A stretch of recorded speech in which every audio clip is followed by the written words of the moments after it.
Let's talk to Associated Press global sport correspondent Rob Harris, who joins us now. Rob, I just wanted to share with you a tweet from this morning that's gone viral from little Matlock Town, saying you can have your millionaires, your pick of players, your four-figure ticket prices and your extortionate food and beverage prices. However, you will never be able to buy the hearts and minds of fans who are the lifeblood of the game. Why are fans so upset by this proposal?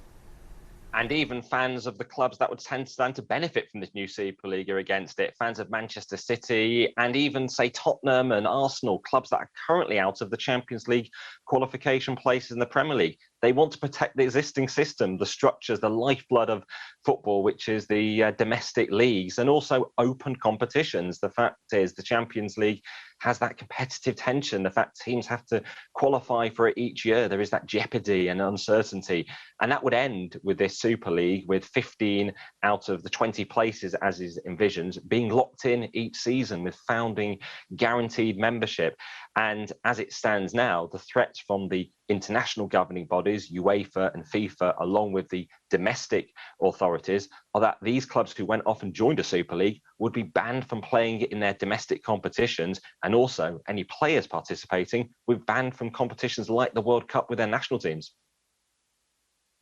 This is a great opportunity to see some fantastic football midweek with the best clubs in the world.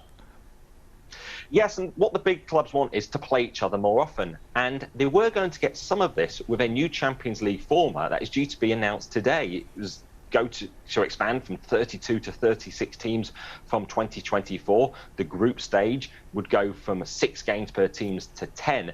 But the elite clubs are not happy because they also wanted to take control of the finances. They wanted to be selling the TV rights, the sponsorships, rather than UEFA, and they wanted a greater control of it. They believe they are deserving of the riches, and it shouldn't be UEFA that has the right to run these competitions. Rob, there was some thought that this could just be a big power play by these clubs, but it's looking quite a lot more serious than that, isn't it? Yeah, because for so many years we've had the threat of a Super League breakaway being dangled over UEFA. These plans first emerged with this latest incarnation in January, but it seemed that actually the clubs, through the European Club Association and UEFA, had managed to come back to form a consensus position. On Friday, the UEFA leadership was led to believe by some of these clubs like Juventus and Manchester United that they backed the new Champions League plan. But then over the weekend, quite literally, they went quiet and UEFA stopped hearing from the likes of Andrea Agnelli, who was running the European Club Association. He's the chairman of Juventus. Rob, before we let you go, I've got to get a quick thought from you on what's happening at Tottenham. Mourinho gone now in the past hour, we're hearing.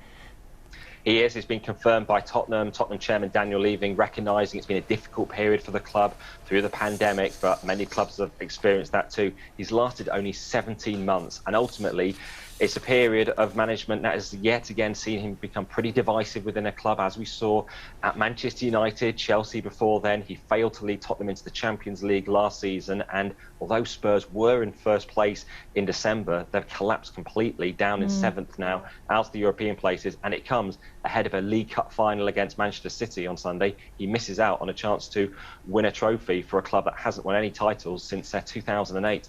Lots of talking points that we've covered there, Rob. Everyone's talking about both of those stories at the moment. Thanks so much for joining us, Rob Harris there.